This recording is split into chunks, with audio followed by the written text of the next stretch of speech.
Media outlets are agog, and some are even two gogs, over the latest allegations against Supreme Court nominee Brett Kavanaugh. A woman who may or may not exist has given the New Yorker magazine details of an incident that may or may not have taken place, but which has been confirmed by several witnesses who say they weren't there. Writer Ronan Farrow says the possibly imaginary woman did not remember the time or location of the incident, but that this is a normal reaction to sexual trauma, especially when suffered by people who may not be real. Hearing of the new charges, Democrat Senator Dick Durbin said, quote, "I believe her, but then I'm a complete sleazeball, so I never trust anything I say," unquote. Meanwhile, super trustworthy porn star lawyer Michael Avenatti says he has a client who has extremely credible evidence that she has made up a story about Kavanaugh, which if true would end his career. Avenatti said he could not give full details until there were at least a dozen cameras pointed in his direction, but he hinted the story involves 6 underage girls, a rubber chicken, a gang of pirates, 3 circus clowns, and a graphic description of a sexual organ that may or may not belong to a woman who is absolutely sure Kavanaugh would have brutally raped her if they had ever met. In the wake of Avenatti's charge, Senator Dianne Feinstein said the Kavanaugh hearing must be suspended immediately until more news networks could broadcast the baseless allegations so that people who didn't listen to the news very carefully would understand the sort of monster it sounds as if they're dealing with. A new poll shows that voters now oppose the confirmation of whoever we're talking about to whatever he's nominated to until whatever's at issue has been thoroughly investigated. Now leave us alone. Republican Senator Chuck Grassley, meanwhile, says if the latest witness does not get in touch by the Thursday deadline, he will move the deadline to Friday, and this time he's serious. Trigger warning, I'm Andrew Klavan, and this is The Andrew Klavan Show. I feel hunky-dunky, life is tickety-boo. Birds are winging, also singing hunky-dunky-doo. Ship-shape, tipsy-topsy, the world is zippity-zing. It's a wonderful day, hurrah, hooray! It makes me want to sing. Oh, hurrah, hooray! Oh, hooray, hurrah! Okay, the lovely and brilliant and also lovely Ann Coulter will be with us today. She is one of my favorites. I'm crazy about Ann, both personally and as a commentator. And tomorrow, of course, is Mailbag Day, right? So you got to get your questions in now if you want your problem solved. Just go to thedailywire.com, press the podcast button, press the Andrew Podcast, Andrew Klavan Podcast, or the Andrew Podcast Klavan. If you get confused, it doesn't matter. You'll wind up with me eventually. Then hit the mailbag, then submit your questions if you are a subscriber. You must be a subscriber to ask questions. Otherwise, if you're not a subscriber, you just have to keep your problems and they never get solved. But I will answer all your questions about religion, politics, personal stuff. All my answers guaranteed 100% correct and will change your life every now and again for the better. But they'll always be there. So be there for tomorrow. The mailbag is coming. So, yesterday, I had this dream that the Republicans started fighting back and stood up for themselves. I was like, no, this can't be real. It can't be. I woke up, I was like, do my eyes deceive me? Are those Republicans with spines? I've never seen such a thing before. I've got to lay off the mushrooms. I think it's just like I'm taking so many drugs. I suddenly thought, whoa. Do you ever wonder why it is so hard why do Republicans not fight back? I mean, they're right about everything. I mean, at least so far as they represent conservatism, they're right. And it always seems like they just fade away. They kind of get up right up there, and then it's like, maybe not. Maybe we won't do it. And all that talk, remember when Trump was running? When Trump started running, I was appalled. I did not like Donald Trump at all. And people kept saying to me, yes, but he fights. And I would say, yeah, but he lies and he bullies people. And yes, but he fights. And I thought, how important is that? Well, it turns out they had a point. It is important. It is important. And the fact is he fights because he understands the media, because he is a media guy. This is why the media hates him so very much, is because he's them on the other side. He understands what they do and who they are, and that they have to be taken down and they have to be answered every single time, and they have to be made fun of and they have to be ridiculed and they have to be exposed. He gets that. He gets the media. And for all this time, part of the rap on Republicans, it's not always fair. Guys like Paul Ryan and Mitch McConnell are always being accused of cowardice and being soft and all this. But, they're institutional men. They're guys in these great big cat-wrangling institutions, and they can't always do what some guy on the radio who's pounding his fist into his palm wants them to do. So why don't you do something? Well, because they're managing hundreds of people with huge egos, and sometimes you just have to be sly and slow and fight it out. But it's also the media. I mean, the media has, which is wholly owned and operated subsidiary of the left, the media has this great gig going on. It is, they define the terms by which you can be identified as racist or sexist. And then they say, oh, you know, the thing about racism, the first thing about racism is you don't know you're racist. You don't know. You go like, I'm not racist. Ha ha, see, that's a sign. That's a sign you're racist. When you say you're not racist, that means you're racist, because if you knew you were racist, then you wouldn't be racist. You're like, huh? I'm a what? It's like talking to Freudians back in the day. Remember the Freudian psychiatrists? You want to sleep with your mother. Sleep with my mother. Have you seen my mother? I don't even like my mother. See, you wouldn't say that if you didn't want to sleep with your mother. So they know you're racist. So you don't know you're racist, but they know. They know you're racist because they can hear the dog whistle. So you say, you know, I think a country needs a border. Every country on earth has always had a border. We should secure our borders because people are coming across in the South. The South, those people are brown. You're racist. I'm not racist. Ha ha, got you. See, if you were racist, if you weren't racist, you wouldn't have said you're not racist because that means you're racist. So they get you. So this is what Republicans are dealing with. And of course, if Democrats say, oh yes, Barack Obama, he's a clean Negro who should be serving us coffee, but just happened to, you know, remember all that stuff Joe Biden and Bill Clinton were saying about Barack Obama, incredibly racist, you know, superior, arrogant stuff. That was fine. No dog whistles there because it's all really about politics. But if you say, wow, Obama, these are dark days, it's dark. See, that dark, you got the dark. I heard the dark. You said dark, you're racist. I'm not racist. See, that proves it. So Republicans have been dealing with that for 30, 40 years, and they're like abused children. They're afraid to speak, and they back down because they're constantly being told, oh, you have to do this or you're racist. You have to do this or you're sexist.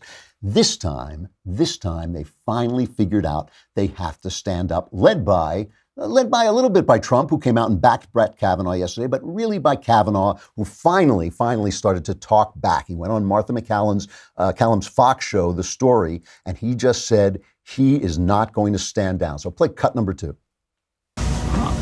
I'm not going to let false accusations drive us out of this process, and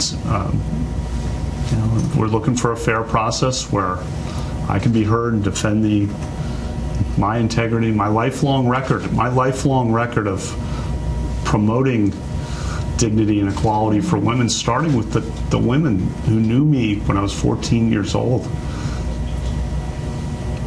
I'm not going anywhere. See, this is a big deal because they were depending on him to run for it. They keep thinking if they can just break the spines of the spineless Republicans and he folds, then they've won. You know, the New York Times had a headline. I just kind of gave the game away today. The Democratic dream: defeat Kavanaugh, win the Senate, and stop Trump's Supreme Court picks. In other words, let's not let this election have consequences. It's okay for elections to have consequences when we win them, but not when the other side wins them. And here they quote a guy, Brian Fallon, a campaign advisor to Hillary Clinton. He says, saving the Supreme Court from Trump's clutches has always involved a very complicated two-step. First, block Kavanaugh, then fight like hell to win back the Senate. And remember, they're using the Anita Hill playbook. But the whole thing is, you have to remember this, they lost with Anita Hill because Clarence Thomas stood up to him and said, this is a lynching. So maybe, you know, we were talking yesterday about how they rewrite all history in their television shows and their movies, and those movies and televisions redefine history, but history, real history, remains the same. It doesn't get rewritten by HBO. It doesn't get rewritten in the movies. History remains the same, and they lost. They could not stop Clarence Thomas. And now they're thinking, hey, that's an idea. What if we stand up? So even Mitch McConnell took to the Senate floor yesterday and made what for him was a powerful speech defending their nominee. Democrats have signaled for months they'd put on whatever performance the far left special interests demanded and throw all the mud they could manufacture. Well, it's not like they didn't warn us. But even by the far left's standards, this shameful shameful smear campaign has hit a new low. I'll get into the specifics in just a moment. But I want to be perfectly clear about what has taken place. Senate Democrats and their allies are trying to destroy a man's personal and professional life on the basis of decades-old allegations that are unsubstantiated and uncorroborated. That, Mr. President, is where we are. This is what the so-called resistance has become. I mean, for Mitch, that's a tantrum. Like, that's for Mitch McConnell, that is the moral equivalent of throwing a table across the room. That was a very forceful, he's not exactly the most dramatic speaker, but that was a very forceful speech. And it put up a signal. No, we're standing. He says, we are going to vote on this. This is coming to a vote. It is going to get past the committee. So going back to this interview with Martha MacCallum, Kavanaugh says he was never even at Ford's party. I mean, this is the thing. The stuff they're throwing at him now are so unsubstantiated that it's just not fair. It's not fair to knock him down on the basis of this. He says he was never at this party. He never was in the town. He wasn't in the town when they were doing it. But the big one was that Michael Avenatti thing, where Michael Avenatti said, we have evidence that he and Mark Judge were kind of going to these parties and organizing gang rapes. And so Martha MacCallum asked him about that. And this was a very dramatic conversation. Number 3. That's totally false and outrageous. Never done any such thing, known about any such thing. When I was in high school, and I went to an all-boys Catholic high school, a Jesuit high school, where I was focused on academics and athletics, going to church every Sunday at Little Flower, working on my service projects, and friendship with my fellow classmates and friendship with girls from the local all-girls Catholic schools. And yes, there were parties, and the drinking age was 18, and yes, the seniors were legal and had beer there. And yes, people might have had too many beers on occasion, and people generally in high school, I think all of us have probably done things we look back on in high school and regret or cringe a bit, but that's not what we're talking about. We're talking about an allegation of sexual assault. I've never sexually assaulted anyone. I did not have sexual intercourse or anything close to sexual intercourse in high school or for many years thereafter. And the girls from the schools I went to and I were friends. So you're saying that through all these years that are in question, you were a virgin? That's correct. Never had sexual intercourse with anyone in high school? Correct. And through what years in college, since we're probing into your personal life here? Many years after. I'll leave it at that. Many years after. Oh my God, a virgin. What is he, Mike Pence? Remember how they went after Mike Pence? Because he said he wouldn't go out with a woman alone. What are you afraid of, Mike? You're afraid that 35 years later she's going to accuse you of something you didn't do? I mean, it is amazing. You can't win. You can't win if you're Mike Pence. You're a horrible, crazy Christian who doesn't like women. And if you go out with a girl, who knows, they may crucify you later on. Now, we got to talk about Dollar Shave Club because I want to answer the question, how do I look so great? And I know, as you know, I have been a member of Dollar Shave Club since long before they became a sponsor. I heard about them on Sean Hannity's show, and I actually was testing Sean. I thought, he sounds really sincere. I want to see if he's telling the truth, because then I won't believe him about anything if they're no good, but they're great. They're absolutely great. They have everything you need to look, feel, and smell your best. And as you know, I got a lot of real estate to cover, so I really need to use the best blades. And I like all the other products they have now. I've now tried them all out. At first, I didn't use any of them, but now I've tried them all out, and I love the stuff. They have a pre-shave that really softens up your face. They have shaved butter. I love that stuff. It is excellent. So right now, you can get ready for your day with an amazing deal on any one of their starter sets. Okay, their starter sets.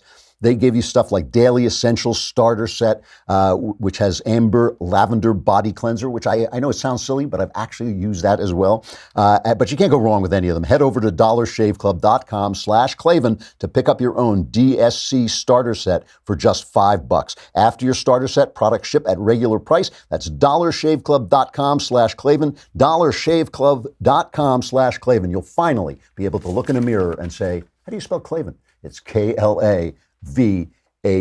So now it turns out the guy's a virgin. And listen, that was in answer to Michael Avenatti's charge, creepy, as Tucker Carlson calls him, creepy porn lawyer. Listen to Avenatti's response. It is unbelievable. So what exactly is he saying? Is he saying that he did not have sexual intercourse? And are we going to get into a definition? That's the word he used. Exactly. Well, exactly. I mean, are we going to get into a definition of sexual intercourse? I mean, does that mean that he performed oral sex or had oral sex performed on him? Does that mean any host of any other sexual activities occurred?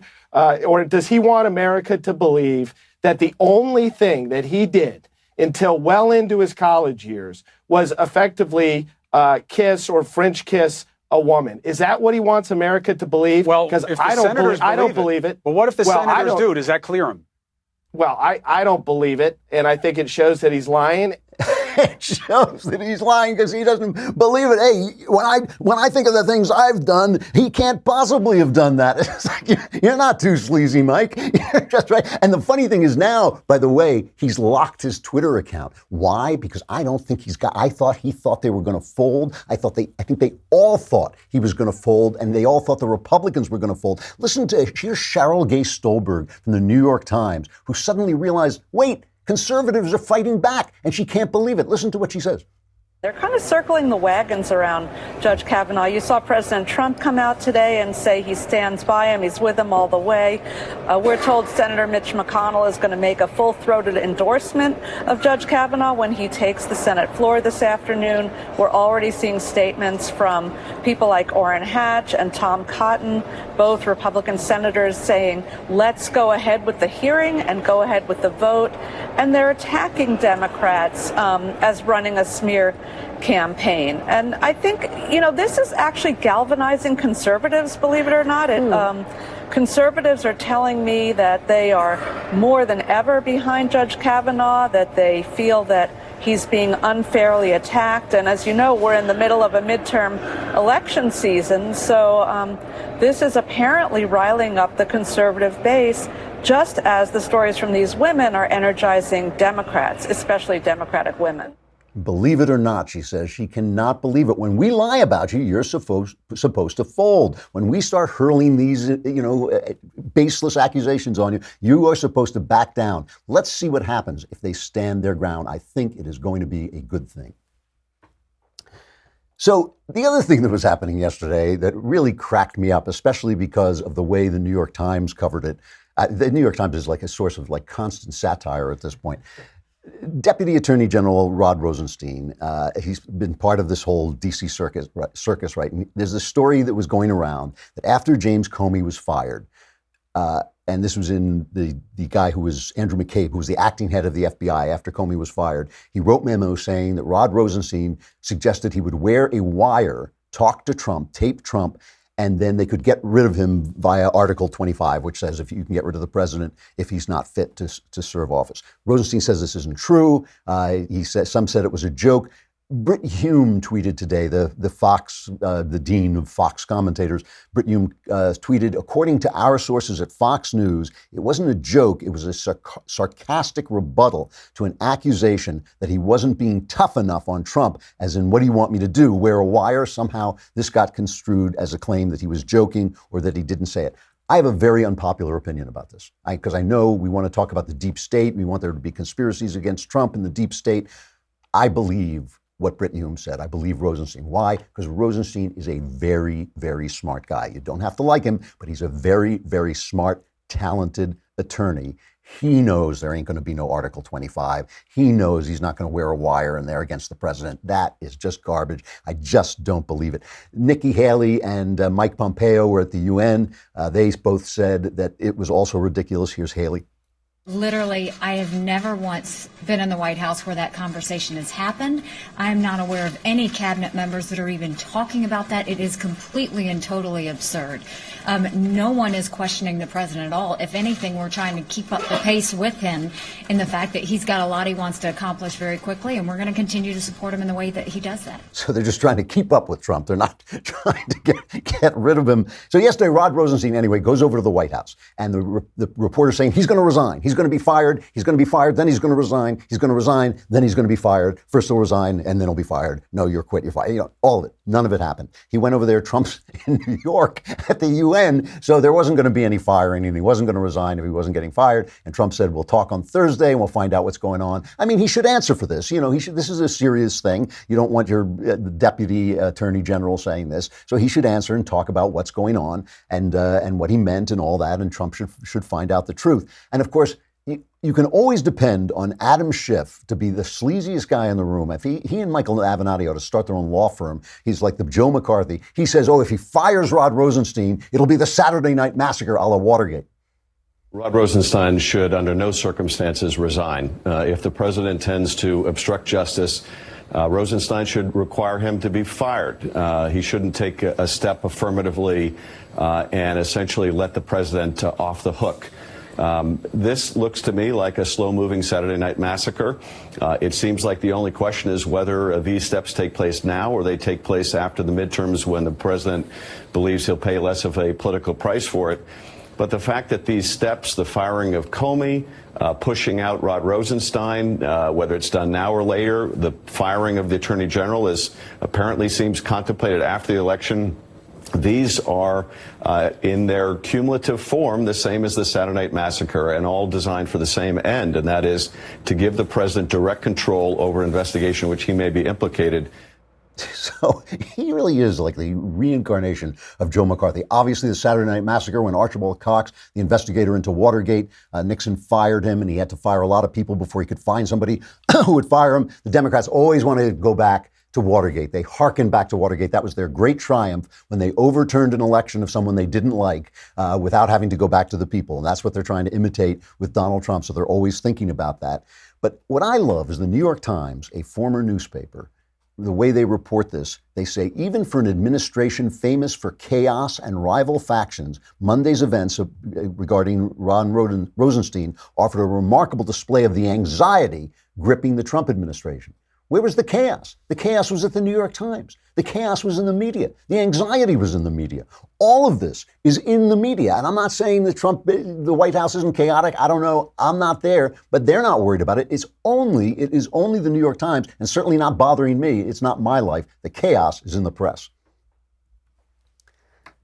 So we got to bring on Ann Coulter because she's got her new book, Resistance is Futile, How the Trump-Hating Left Lost Its Collective Mind. It is out now. Ann has been on the bestseller list, the New York Times bestseller list, so many times I've lost count.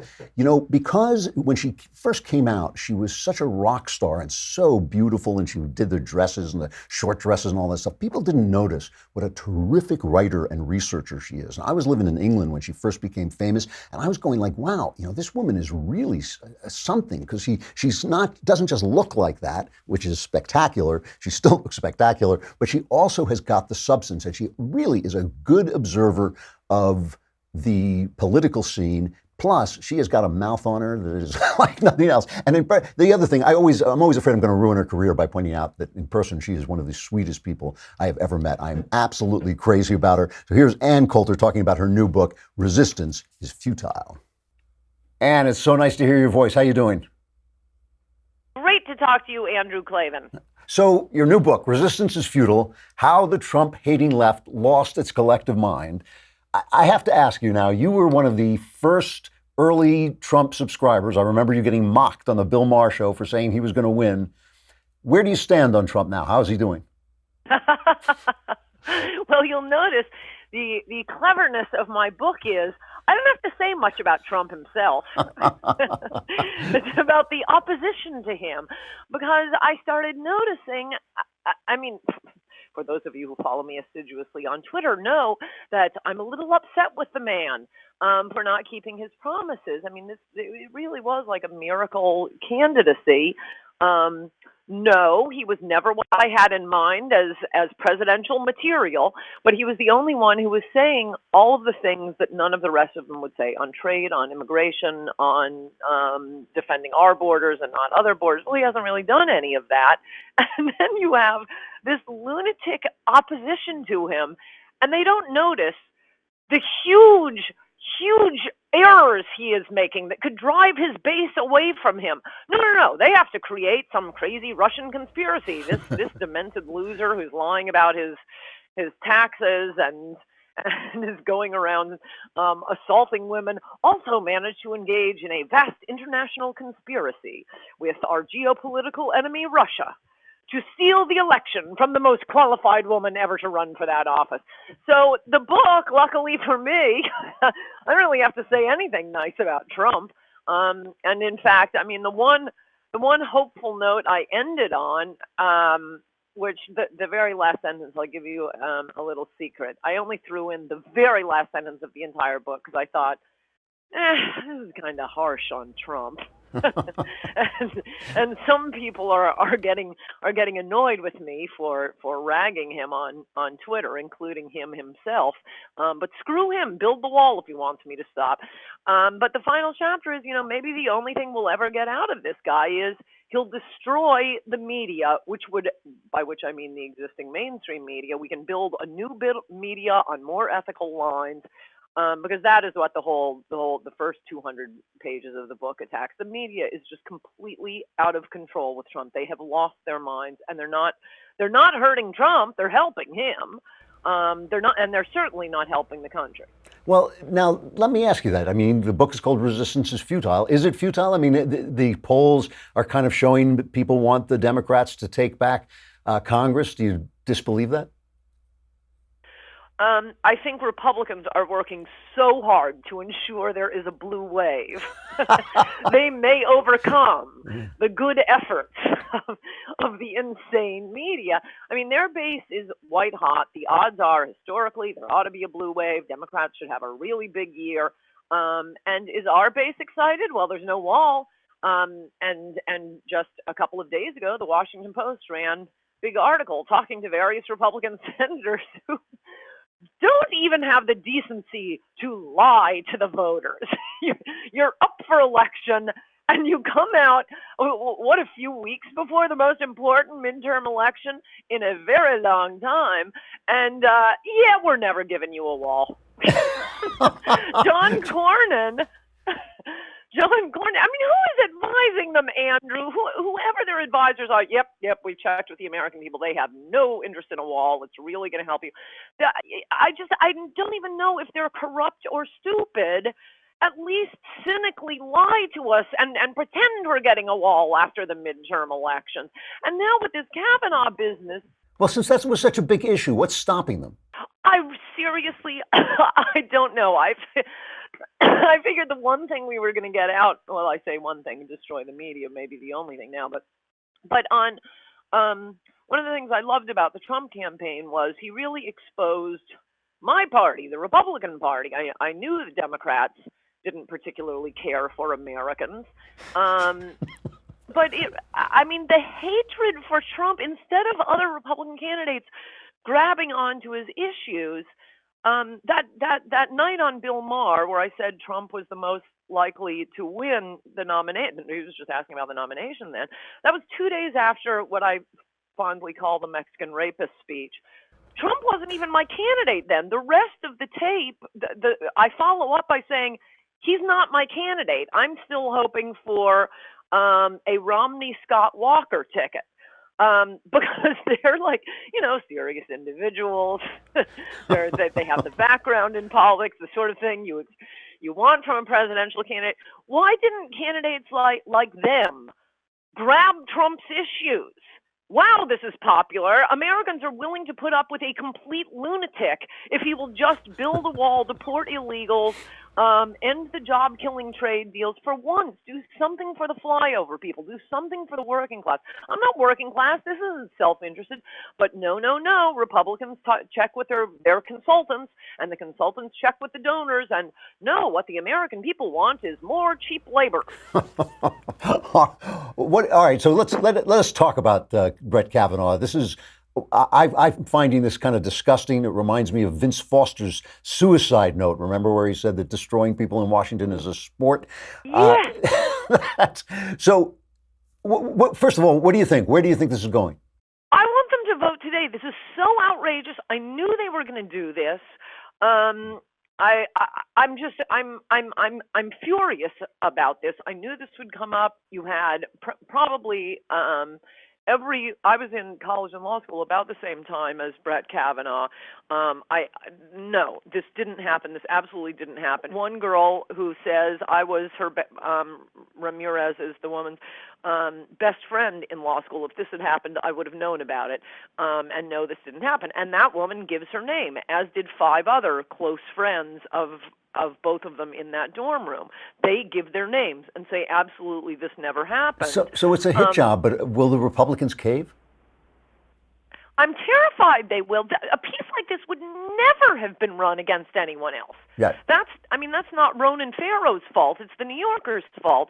You can't imagine a piece like this. You don't have one person substantiating it, which actually kind of surprises me, because I think probably 99% of the female graduates from Yale or Yale Law School attended pussy hat marches.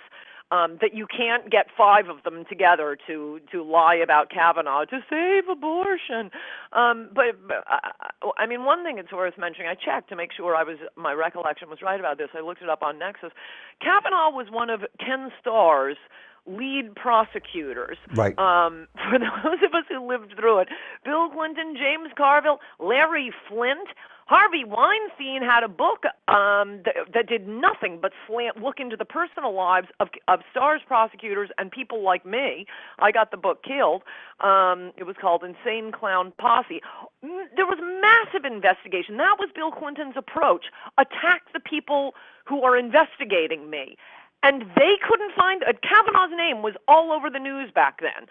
That's what I checked on Nexus to make sure it wasn't just something I happened to know from like Washington gossip. Oh, no. It was all over the news. Brett Kavanaugh.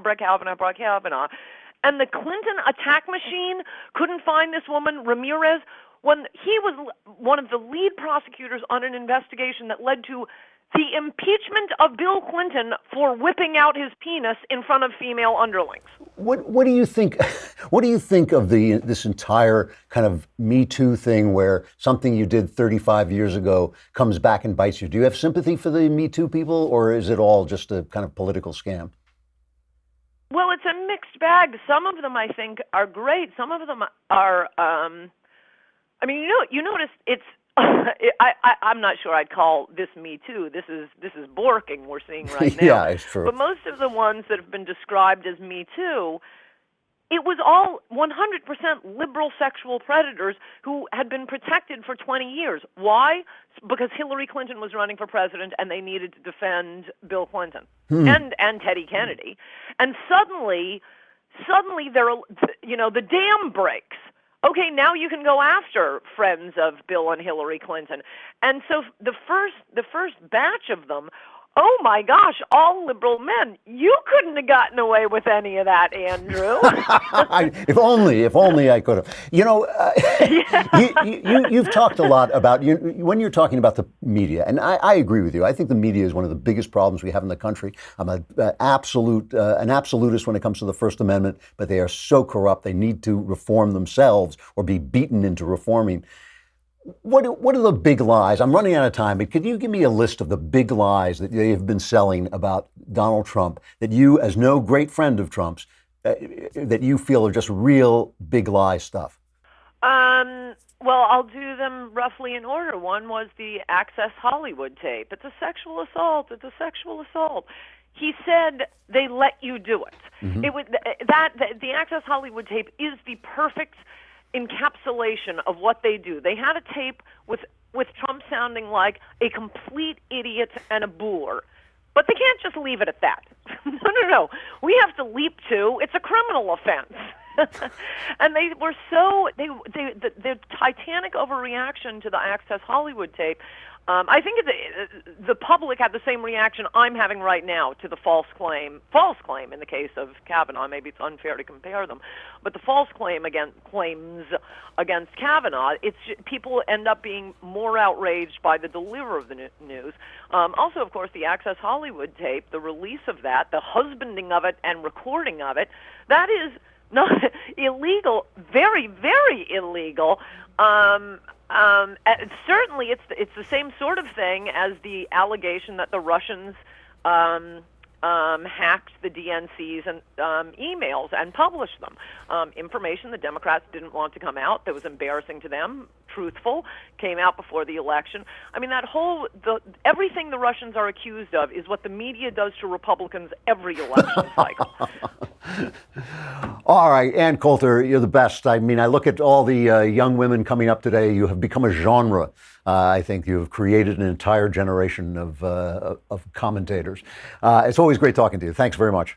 I got to say, the thing I love most about Ann, aside from the fact that she is hotter than the hinges of hell, because I'm a total sexist and a sucker for a pretty face, and she's just gorgeous. But aside from that, the thing I really love is she cuts nobody any slack. She will support you if she agrees with you. And she supported Trump because she feels that the situation at the border is a crisis. She wrote an entire book about it, Adios America.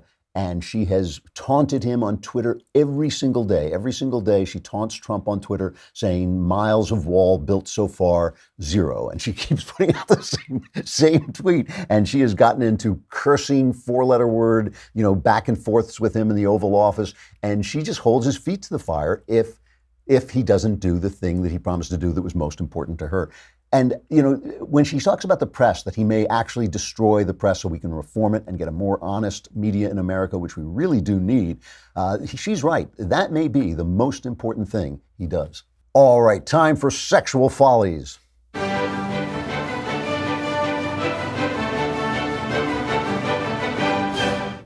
So if you follow the Drudge Report, and everybody follows the Drudge Report, it looks like it was printed in 1990, but it's still the essential news site on the internet. You may have noticed that Matt Drudge is a little bit obsessed with sex robots, okay? And I think that basically that's because they include both the word sex and robots, and I think that's just very compelling. But the thing about sex robots is it actually is an important issue in this funny way, because of what they call transhumanism, which is the fact that we are clearly heading into an age when human beings are going to be enhanced, but by adding stuff to their brains and attaching them to machines. And sex robots are kind of part of that, something that you can have what used to be an essentially human relationship you'll be now able to have with a machine. And I think transhumanism is a big deal. And one of the ways you can tell it's a big deal is because of so many, when I was a kid, all the movies were Westerns and about World War II, because America was thinking about its past. It was thinking about how we became the greatest nation in the world, which when I was a kid, we really had just become. We were going to the moon, all this stuff was happening. And so Westerns and World War II were the two big subjects of the movies and of our games that we played. Whereas now, everything is superheroes and science fiction. As I predicted, by the way, that we are now thinking about superheroes and science fiction because we're thinking about how we're going to move into this new age when we become essentially superheroes, but what are the ethical problems going to be? What are the moral problems going to be? The noir detective story, the tough guy detective story, which I made my living at for so many years, is now usually, like Blade Runner, a detective story about the nature of humanity. That is this mystery that the detective is trying to solve, because transhumanism is right around the corner and people sense it coming, and they sense it in their subconscious, and creative people sense it. And so they make these movies, and that's what I feel that they're all about. They're sort of preparing our minds for this to happen. So with sex robots, one of the reasons I think that Drudge is obsessed with it, and so many people are obsessed with it, is because it sort of is telling us that this relationship that is so human and is at the core of our humanity may now be shunted off, or it may be possible to shunt it off into a machine. And what does it mean? So there are now people coming along who feel that sex robots have to be regulated, that we have to prepare for sex robotism with regulations. And the things they're talking about are, should you be allowed to have a sex robot that makes noises as if she's being raped? Or should you be allowed to have a sex robot who looks like a child? And what's really funny about this to me, and I mean, I know that kind of sounds not that funny, but it is kind of funny, because how can you rape a robot? I mean, to rape somebody is to strip them of their will. That is the crime of rape. I mean, rape is just, is in terms of its actions, if it's not violent, rape is just sex. What makes rape is that you are stripping somebody of their right to choose what they're going to do. A robot doesn't have that right. A robot can't make choices. And what difference does it make if the robot looks like a child? For all I know, that's going to help some, pedophile take it out on a robot instead of a real human being, instead of really damaging a human being. It may be a positive thing that he can do that. And yet, underneath all that, I can't help but feel that there is a question that robots like this and questions about regulation bring up, that is the discussion that we are having but not having. You know, remember I was talking yesterday about the fact that the left ruins everything by making all their discussions really battles for power. They're not really talking about what we think we're talking about. We're always talking about whether the left should get more power for the government. And with this Me Too movement, which has really become this weapon that they're wielding. I mean, I know they're really honest people in the Me Too movement, but it's now become this weapon that the left is wielding to get power.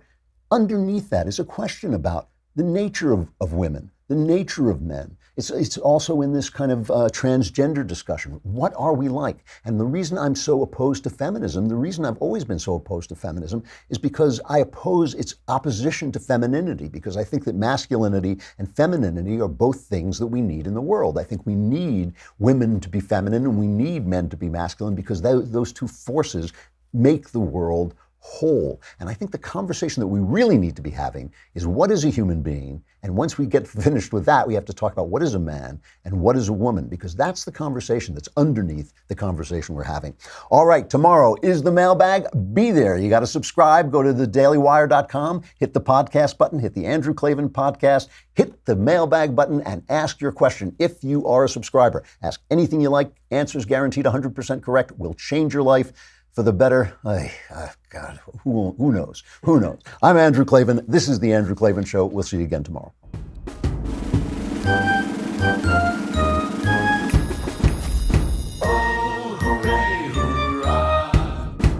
The Andrew Klavan Show is produced by Robert Sterling. Executive producer, Jeremy Boring. Senior producer, Jonathan Hay. Our supervising producer is Mathis Glover. And our technical producer is Austin Stevens. Audio is mixed by Mike Cormina. Hair and makeup is by Jesua Alvera. The Andrew Klavan Show is a Daily Wire Forward Publishing production. Copyright Forward Publishing 2018.